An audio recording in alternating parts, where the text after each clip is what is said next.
Dando continuidade ao nosso curso de insuficiência cardíaca avançada, hoje teremos o Dr. Luiz Fernando Bernal Seguro nos falando sobre a avaliação hemodinâmica pulmonar do paciente com insuficiência cardíaca avançada. Então, coube a mim falar um pouquinho da avaliação hemodinâmica. Opa, fui eu que fiz.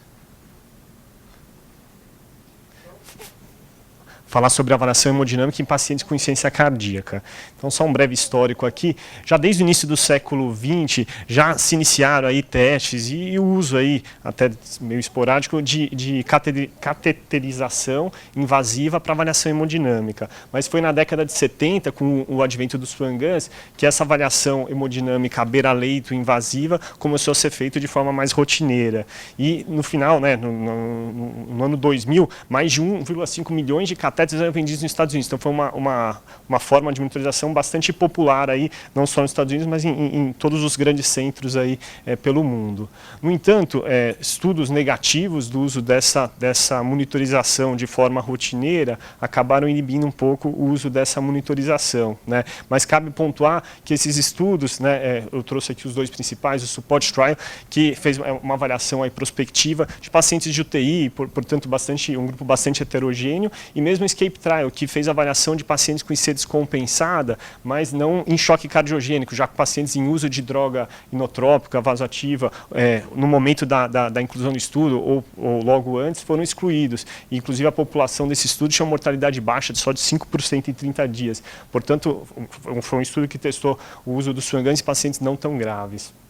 A gente sabe que tem algumas condições em que o uso do catéter de artéria pulmonar nos auxilia bastante, né? Então, na avaliação de doenças valvares, doenças congênitas, né? Na avaliação da hipertensão pulmonar, da reatividade pulmonar, antes da correção, né, da patologia, né? Ajuda também quando há discordância entre clínica e avaliação do ecocardiograma.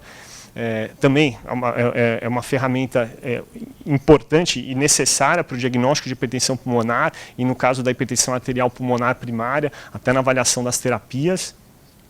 Pode auxiliar, inclusive, no diagnóstico da insuficiência cardíaca com fração de ejeção preservada, e na insuficiência cardíaca avançada, certamente é essencial na avaliação para transplante cardíaco, onde é necessária a avaliação de hipertensão pulmonar e reatividade pulmonar, mandatório também na avaliação para dispositivo de assistência ventricular, na avaliação da reserva ventricular do direita, e também é bastante útil e importante no manejo do choque cardiogênico, sobretudo quando você não consegue melhorar o seu paciente com a terapia sem essa monitorização.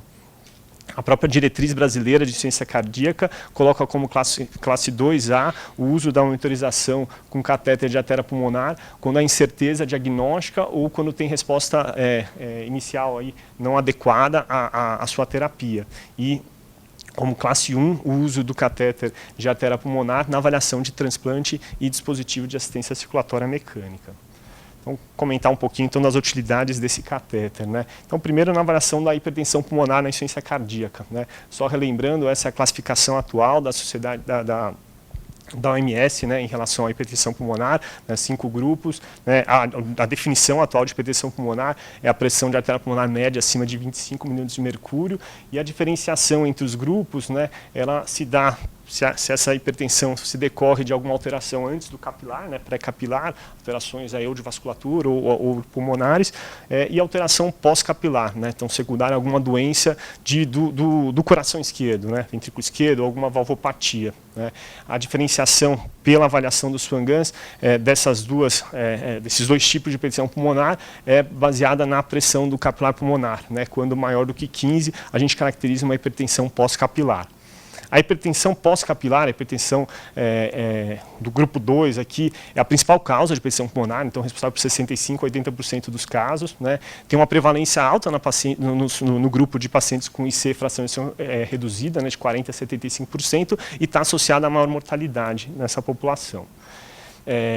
Só que não é tão simples, não é só esse aumento aí, de pressão hidrostática que leva à hipertensão pulmonar pós-capilar, né? Então, realmente, o primeiro insuto é esse, aumento da pressão, né, nas câmaras esquerdas, secundária à cardiopatia ou à valvopatia, mas esse aumento de pressão é persistente, né, no território pulmonar, veias, vênulas, capilares e arteríolas, vai levando a um remodelamento desse vaso, inicialmente aí por um desbalanço de vasodilatadores, vasoconstritores, né, diminuição da disponibilidade de dióxido nítrico, aumento de endotelina, né, levando uma vasoconstrição das arteríolas pulmonares, mas isso com o tempo vai havendo uma alteração da estrutura do vaso, hipertrofia, né, da camada muscular, fibrose da camada íntima, né, e até numa fase mais avançada até trombose aí intraarterial pode ocorrer. E parâmetros aí da avaliação do catéter de artéria pulmonar que pode nos auxiliar a identificar quando alterações vasculares já estão ocorrendo são os gradientes, né, o gradiente transpulmonar e o gradiente diastólico pulmonar. O transpulmonar, a diferença da pressão da artéria pulmonar média menos a capilar pulmonar, né, o normal abaixo de 12, o 15 em alguns estudos aí, e o gradiente diastólico pulmonar, né, que é calculado pela pulmonar, a diastólica da pulmonar menos a capa pulmonar, que o normal é abaixo de 5.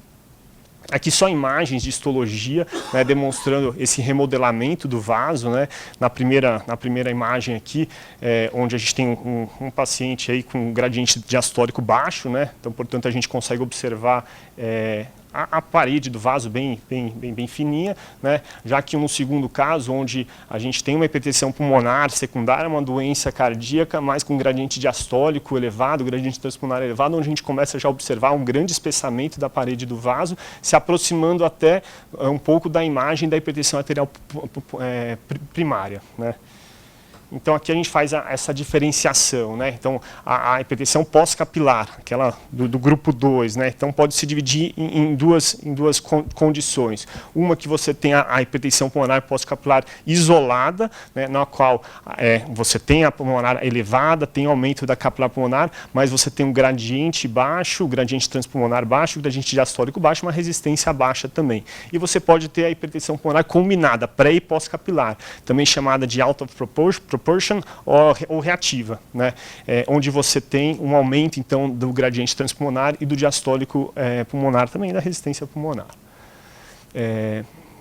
A presença aí tanto da hipertensão pulmonar, a pós-capilar isolada, né, mas, sobretudo, a hipertensão pulmonar combinada pré e pós-capilar são importantes marcadores prognósticos na insuficiência cardíaca demonstrada aqui nesse estudo, né? E quando a gente acrescenta, né, além do gradiente transpulmonar, né, para a definição do out of proportion, lá, que é a combinada aqui, o OPPH, a gente acrescenta o dado do gradiente diastólico pulmonar, a gente consegue ainda diferenciar uma população de maior risco ainda, né? Uma sobrevida que quase se sobrepõe à sobrevida da hipertensão pulmonar, que a gente sabe que é bastante ruim.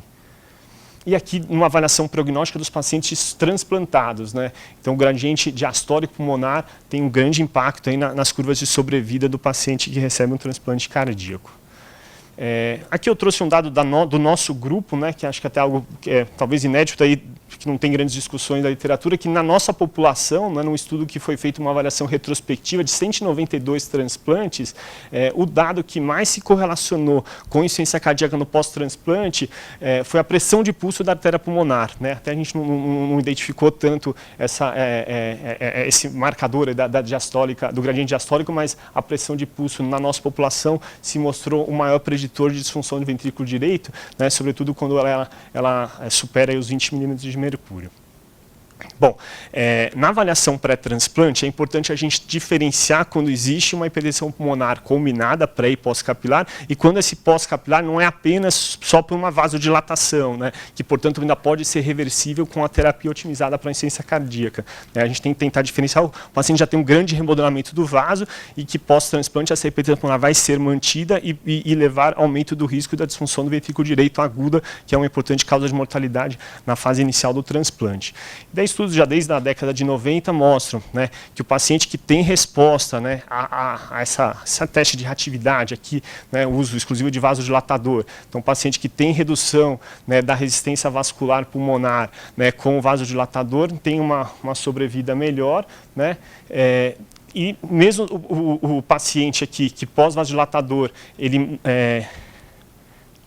que o paciente ele tem redução, paciente que tem redução da resistência, mas às custas de uma queda da pressão sistólica, esse paciente tem um prognóstico tão ruim quanto o paciente que não tem a reversibilidade.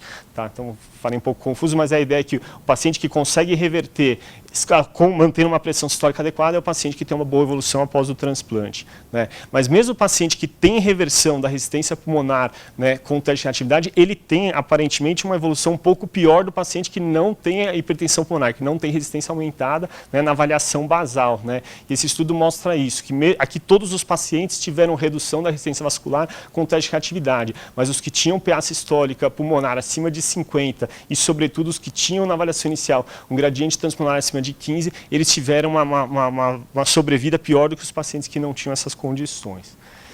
E aqui, adaptando aqui até da recomendação da Sociedade Internacional de Transplante Coração-Pulmão, né, como que deve ser feito esse teste de reatividade. Então, os pacientes que têm pressão sistólica aumentada, né, com gradiente transpulmonar ou resistência vascular pulmonar aumentada, eles devem ser submetidos a um teste de reatividade, né, na avaliação para transplante. Se com o teste apenas com vasodilatador você já tem uma redução da resistência vascular periférica para abaixo de 3, esse paciente pode prosseguir na avaliação para transplante. Quando isso não ocorre, é recomendado, né, que o paciente passe por uma estratégia de terapia guiada por essa monitorização por um tempo mais prolongado. Então, esse paciente deve ser hospitalizado no ambiente de UTI, monitorização contínua, né, com catéter de artéria pulmonar, e a terapia guiada pelos achados deve ser feita com uso de diurético, vasodilatadores, incluindo aí óxido nítrico inalatório, né, e inotrópicos, né, dando preferência, quando possível, ao mirrinone, que além do efeito inotrópico tem efeito vasodilatação também. Quando essas medidas com droga não são suficientes para a reversão da hipertensão pulmonar, pode ser tentada uma descompressão do ventrículo esquerdo com algum suporte mecânico, por exemplo, o balão intraórtico. Né? E quando mesmo assim você não consegue ter redução da resistência vascular pulmonar, você pode considerar o uso de um dispositivo de assistência ventricular esquerda de longa duração, né, para daí com essa descompressão mais persistente, você conseguir depois de um período de 3 a 6 meses ter redução da resistência vascular pulmonar e com isso tornar o paciente candidato a transplante. E vários estudos demonstram que isso ocorre mesmo. Né?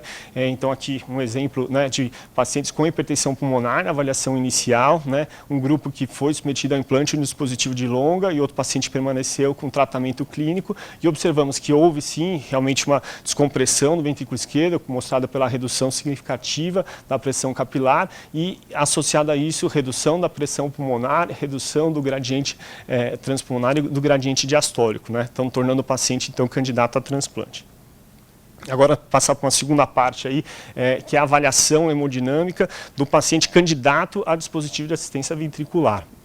Sabe-se que a disfunção do ventrículo direito, ela ocorre, de acordo com o registro, de 20 a 40% no pós-implante de dispositivos de longa. A definição atual, né, de disfunção do VD pós-implante de dispositivo é dada aí pela PVC aí elevada, acima de 18, associada ao índice cardíaco reduzido e pressão capilar reduzida. Capilar normal, desculpe. E com necessidade de alguma assistência circulatória mecânica para o ventrículo direito ou então de uma terapia com inotrópico e óxido nítrico prolongada, aí 7 a 14, superando 7 ou 14 dias. E é definida como severa essa disfunção do ventrículo direito quando há necessidade de suporte com uma assistência circulatória mecânica para o ventrículo direito. E sabe-se também que a disfunção do VD é um importante, talvez o mais importante marcador aí de morte no pós-implante, né, de um dispositivo de longa. Alguns parâmetros já mostraram aí ter correlação com a função ventricular de direita na avaliação hemodinâmica. Atualmente, os mais utilizados são a relação PVC pela capilar pulmonar, né? Parece que o corte talvez aí de maior do que 0,63 seja um corte para identificar pacientes aí com maior risco de disfunção de ventrículo direito no pós-implante de dispositivo, né? Um outro é o índice de trabalho do ventrículo direito, né, que é calculado aí pela diferença da pressão de artéria pulmonar média pela PVC multiplicado pelo índice de volume sistólico, que seria o índice cardíaco dividido pela frequência cardíaca. E talvez a variável que parece ter uma maior correlação, que tem um maior valor na predição da disfunção do ventrículo direito, é o índice de pulsatilidade da artéria pulmonar, né, o PAP, né, que é calculado pela a pressão de pulso, né, a diferença sistólica e diastólica da pressão pulmonar pela PVC. Então, comentando aqui um pouquinho do PAP, né? Então, esse parâmetro, na primeira avaliação dele foi na disfunção de ventrículo direito pós-infarto, infarto de parede inferior, né, onde esse parâmetro hemodinâmico mostrou ser o principal preditor de evento mortalidade ou necessidade de assistência circulatória mecânica, né. Então foi a variável com melhor acurácia para identificar esses pacientes que tinham uma evolução ruim, secundária aí à disfunção do ventrículo direito pós-infarto. Numa avaliação também do ESCAPE Trial, então em pacientes com insuficiência cardíaca que fizeram uma avaliação hemodinâmica, né, o PAP também foi o único parâmetro aí de avaliação de função do ventrículo direito que mostrou aí um impacto, né, em predizer mortalidade, né, e pior evolução desses pacientes. E já na avaliação então do paciente para dispositivo de assistência ventricular esquerda, né, realmente também, né, a PVC e a relação, a razão PVC por capilar, né, mostrou ser um preditor aí de disfunção de ventrículo direito, aqui no caso de necessidade de assistência circulatória mecânica direita, mas o PAP pareceu ter uma correlação maior, né, e inclusive nesse estudo todos os parâmetros de eco de avaliação de função do ventrículo direito não conseguiram mostrar correlação, aí não foram bons preditores dessa disfunção do ventrículo direito. Nesse mesmo estudo, né, identificou-se aí que um valor de corte aí de 2 do PAP, né, tinha uma sensibilidade de 74%, uma boa sensibilidade, especificidade também, para a identificação de pacientes que precisam de uma assistência circulatória mecânica, né, no pós-implante do dispositivo, né. E após aí uma análise multivariada, foi a variável aí que melhor previu aí esse desfecho, né? E um outro dado interessante em relação a esse parâmetro, né, é que a sua utilidade parece até ser maior no paciente que faz avaliação hemodinâmica em uso de inotrópico, né? Então, o paciente que usa inotrópico, digamos, a acurácia, o grau de predição é até maior, né? Talvez mostrando, sendo para que mostre realmente a reserva do ventrículo direito e que talvez até seja um parâmetro que você deva testar na dobuta para ver se realmente o PAP não vai aumentar e esse paciente realmente não tem reserva quando você vai pensar em contraindicar, digamos, um dispositivo de assistência à esquerda, né? E um outro dado interessante é que também a avaliação feita, né, não só no momento do dispositivo, né, alguns dias antes, até 6 meses antes, também se correlaciona bem com a ocorrência da disfunção do VD e a necessidade de suporte hemodinâmico, de suporte circulatório mecânico depois, né. Aqui um outro estudo mostrando também que dentre todas as variáveis aí utilizadas para predição aí da disfunção do ventrículo direito, o PAP foi a variável que teve maior acurácia para identificar esses pacientes. Né? E um outro dado interessante em relação a esse parâmetro é que a sua evolução no pós-implante também ajuda na identificação dos pacientes que podem evoluir com a disfunção de VD, que vai precisar de alguma assistência maior, né? Então, logo após o transplante, todos os pacientes apresentam alguma redução, né, dessa variável. No entanto, os pacientes que evoluem para a disfunção do ventrículo direito, que vão precisar de uma terapia prolongada ou uma assistência circulatória mecânica, são os pacientes que não tiveram recuperação depois de 24 horas, enquanto que o grupo dos pacientes que não precisaram dessa assistência tiveram recuperação desse parâmetro nas primeiras 24 horas pós-implante do dispositivo. E, finalmente, até voltando a algo que a Marcele já até apresentou, né, nesse tema de monitorização hemodinâmica, a monitorização hemodinâmica agora é ambulatorial, né, que já é possível, né? Então, esse é um dispositivo, a Marcele já apresentou, o CardioMEMS, que ele é colocado de forma simples, né, via hemodinâmica, né, no ramo de artéria pulmonar, né, e o paciente fica monitorizado de forma contínua, diariamente, o paciente, ou qualquer hora que ele quiser, pode se aproximar a um computadorzinho que vai resgatar as imagens e vai poder passar para a equipe médica para poder, baseado nesses achados, dar orientações em relação à terapia. E a validade disso, conforme a Marcele falou, é que a elevação da pressão intracardíaca, a elevação da pressão pulmonar, que é o que a gente está medindo aqui, pode ocorrer até dias antes da descompensação clínica, permitindo que você faça uma intervenção antes, né, do que você poderia detectar, mesmo com alterações de peso, que ocorre muito, ou aparecimento de edema, que pode ocorrer muito depois dessa alteração da pressão da terapia pulmonar. Apresentando então os resultados do estudo Champion, que avaliou aí o benefício dessa estratégia de monitorização do paciente ambulatorial, 550 pacientes incluídos, pacientes com classicional 3, pacientes grávidos, classicional 3, com hospitalização nos últimos 12 meses, todos os pacientes incluídos tiveram o dispositivo implantado, mas foram randomizados meio a meio, só metade dos pacientes, os médicos tinham acesso às medidas para guiar sua terapia. E no grupo de tratamento, ou seja, no qual a terapia foi guiada pela leitura aí do dispositivo, observamos uma queda expressiva de hospitalização, né, e do desfecho aí de mortalidade e hospitalização. Finalizando aqui já, uma análise posterior desse mesmo estudo pelo mesmo grupo aí, publicado agora em 2016, mostrou que os pacientes que tinham, então, do grupo terapêutico que tinham essa monitorização, né, seguida pelos médicos, receberam muito mais intervenções, né, sobretudo aumento de diurético, aumento de vasodilatador e aumento aí de antagonistas neuromorais do que os pacientes que não tinham essa monitorização disponível, né. E passada a fase cega do estudo, né, quando todos os pacientes que tinham o dispositivo implantado puderam utilizar, né, esse dispositivo, observou-se que no grupo controle, quando eles passaram a utilizar, também observou-se uma redução das hospitalizações, né, então, corroborando aí com a mensagem do estudo do benefício dessa monitorização. E concluindo rapidamente, então, a avaliação hemodinâmica, então, nos pacientes com insuficiência cardíaca, é o tema da minha aula. Então, ela é importante na avaliação e no diagnóstico da pressão pulmonar, no prognóstico dessa doença, até guiar terapias para a doença, né? É importante no manejo do choque cardiogênico, sobretudo quando você não tem o controle adequado, né, do paciente sem essa avaliação, né? É essencial, mandatória na avaliação para transplante cardíaco, na diferenciação da hipertensão pulmonar pré e pós-capilar, e mesmo no paciente que tem um componente aí pré-capilar, na resposta aí ao teste de reatividade. Essencial também na avaliação para dispositivo de assistência ventricular, né, na avaliação da função e reserva do ventrículo direito, e agora também permitindo a avaliação ambulatorial, né, através desses dispositivos implantáveis.